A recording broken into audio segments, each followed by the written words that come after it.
நீங்கள் ஒரு நல்ல பேரண்ட்டாக இருக்கணும்னு நினச்சா இந்த வீடியோவை முழுசாக பாருங்கள். உங்கள் பையனோ பொண்ணோ என்ன பண்ணுறாங்கன்னு தெரியுமா? எப்போயாவது கவனிச்சிருக்கீங்களா? 16 வயசு பையன் கையில் ஒரு இலை இருக்குது. அது அவனோட வாழ்க்கையை எப்படி மாற்ற போகுதுன்னு தெரியுமா? அது அவனுக்கு எப்படி கிடைச்சிது? அவனோட நண்பர்கள் யாருன்னு தெரியுமா? அவனோட அன்றாட நடவடிக்கைகள் என்ன? அவன் எங்கே போகிறான், யார் கூட போகிறான், என்ன பண்ணுறான்னு முழுசாக தெரியுமா? அவன் கையில் இருக்கிறது சாதாரண இலை தான். அதுக்கு ஏன் இவ்வளோ யோசிக்கணும்னு தோணுதா? இந்த வீடியோ அந்த இலையை பற்றி தான். அதுதான் கஞ்சா இலை. அது இயற்கையாக வளர்கிற ஒரு தாவரம் தானே. அதனால என்னென்னு கேட்க தோணுதா? நானே சொல்கிறேன். கஞ்சா அப்படின்னா என்னென்னா, இது ஒரு கன்னாபிஸ் செடியிலேருந்து எடுக்கிற ஒரு போதைப் பொருள். இதிலேருந்து இலை, பூ, விதை, பிசின் எல்லாமே எடுக்கிறாங்க. இதில் அப்படி என்ன இருக்குது? இதில் இருக்கிற முக்கியமான ஒரு ரசாயனம் தான் THC, அதாவது டெட்ராஹைட்ரோ கன்னாபினோல். இந்த THC தான் நம்ம மூளையை சரியாக செயல்பட விடாமல் அதை திசை திருப்புது. அதனால் இதை பயன்படுத்தும் போது சந்தோஷம் அதிகமாக இருக்கிற மாதிரி தோணும். நேரம் ரொம்ப மெதுவாக நகரும். இதை எப்படி தயாரிக்கிறாங்க? வெயில், தண்ணீர், ரகசியமான இடம், இது மூணும் இருக்கிற இடத்துல தான் இதை சட்டவிரோதமாக வளர்க்குறாங்க. இந்த செடி பெருசாக ஆனதும் இதோட இலை, பூ எல்லாம் எடுக்கிறாங்க. இதை நிழலில் உலர வைக்கிறாங்க. அதுக்கப்புறம் தான் இதில் THC கான்சென்ட்ரேட் ஆகுது. இதை எவ்வளோ உலர வைக்கிறாங்களோ அவ்வளோ இது டேஞ்சரஸாக மாறுது. இது பல உருவத்தில் வெளியே வருது. இதில் வர்ற இலை சாதாரண கஞ்சாவாக வருது. இதில் பிசின் ஆயில் ஃபார்ம்லையும் கிடைக்குது. இதை எப்படி பயன்படுத்துவாங்க தெரியுமா? முதல்ல உலர வைக்கப்பட்ட கஞ்சா இலையை பீடி, சிகரெட் மாதிரி பொருட்களில் ஃபில்லிங் பண்ணி பயன்படுத்தும் போது இது நேரடியாக நுரையீரலுக்குள்ளே போகுது. இது உள்ளே போய் 10-20 நிமிஷத்தில் இது மொத்த பிரெயினையும் தன்னோட கண்ட்ரோலுக்கு கொண்டு வருது.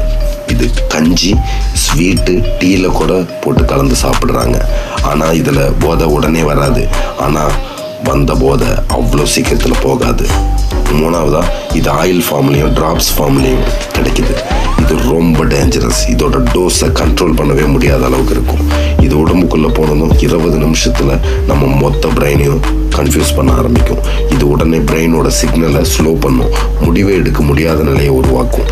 நினைவு திறனை பாதிக்கும்.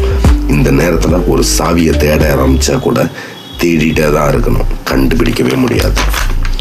ஹார்ட் பீட் அதிகமாகும், பிபி ஃப்ளக்சுவேட் ஆகும். திடீர்னு சந்தோஷம், திடீர்னு சோகம் எல்லாம் மாறி நடக்கும். திடீர்னு பதட்டமாகி டிப்ரெஷனுக்குள்ளே போயிடுவாங்க. இப்போ இவங்க மூளை என்ன செய்ய சொல்லுதோ அவங்க அதை செய்வாங்க. திருட்டு, கொலை, கற்பழிப்பு, இது எல்லாமே சாதாரணமாக எந்த குற்ற உணர்ச்சியும் இல்லாமல் நடக்கும். இது நேரடியாக அவங்க மூளையை கண்ட்ரோலில் எடுக்குது. அதுதான் இங்கே ரொம்ப டேஞ்சரஸ்.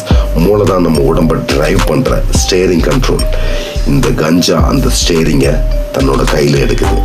நம்ம என்ன பண்ணணும், எங்கே போகணும், அதுதான் தீர்மானிக்குது. இதை பயன்படுத்த ஆரம்பித்தவன் படிப்பு போகும், வேலையில் கவனம் இருக்காது, பணம், குடும்பத்தில் சண்டை, நண்பர்கள் விலகி போவாங்க, தன்னந்தனியாக நிற்க வைக்கும். இந்தியாவில் NDPS ஆக்ட் படி கஞ்சா வச்சிருந்தாலோ விற்றாலோ பயன்படுத்தினாலோ கடுமையான தண்டனை இருக்குது. Jail, fine, police case.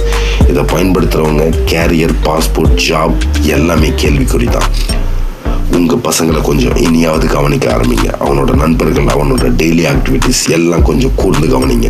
நம்ம வீட்டில் இருந்து இப்படி ஒரு ஷைத்தான் உருவாக யாரும் அனுமதிக்காதீங்க. அப்படி ஒரு வேளை உங்கள் வீட்டில் இப்படி ஒரு கொடூரமான அரக்கம் இருந்தால் இதிலேருந்து வெளியே கொண்டு வர உதவி கேட்க தயங்காதீங்க. இதிலேருந்து வெளியே வரணும்னா addiction centre, counselling, family support இதெல்லாம் ரொம்ப முக்கியம். இதை யூஸ் பண்ணுறவனுக்கு அது ஜாலி, ஆனால் எதிரில் நிற்கிறவன் அவன் காலி. இது இப்போ ஃபேஷன் ஆயிடுச்சு. இது ஸ்லோ பாய்சன்னு தெரிஞ்சுக்க வேண்டியது கட்டாயமாக இருக்குது. உங்கள் வீட்டில் இப்படி யாராவது இருந்து நீங்கள் போலீஸுக்கு போக பயப்படாதீங்க. அது நீங்கள் இந்த சமுதாயத்துக்கு செய்கிற மிகப்பெரிய துரோகம். அந்த விஷம் திரும்ப வந்து உங்களையும் கொல்லணும்னு மறந்துடாதீங்க. இது வெறும் சாதாரண இலைன்னு நினச்சிடாதீங்க. இதை சாப்பிட்றவன் மிகப்பெரிய அரக்கனாக மாறுவான்னு புரிஞ்சுக்கோங்க. ஒரு சாதாரண இலை உங்கள் வாழ்க்கையை தீர்மானிக்க அனுமதிக்காதீங்க. கஞ்சாவை தவிர்ப்போம். புதிய எதிர்கால உலகத்தை காப்போம்.